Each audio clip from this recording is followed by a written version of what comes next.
Okay, this is a 2010 Ford Expedition. I want to show you this sway bar bollard joint right here. We had to replace this. I had to replace this, okay? You see it's right here.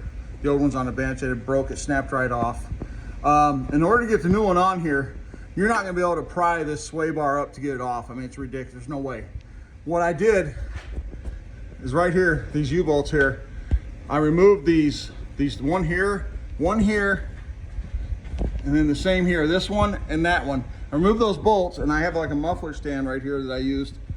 And then what that does, that drops it way down. It'll actually, you need something under here to catch this, okay? Because if you don't, it'll drop it right down to the ground, which you don't want. You can end up messing the other side up.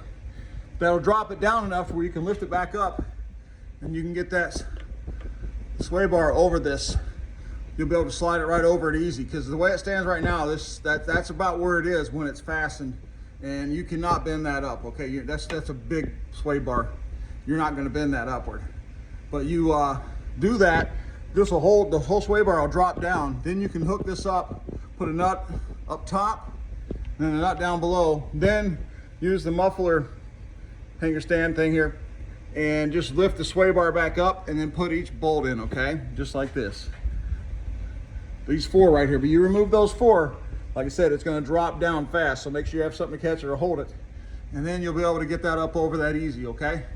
But that's how you change that out, all right? And this is a 2010 Expedition. I think it's the same through 2010 to 17.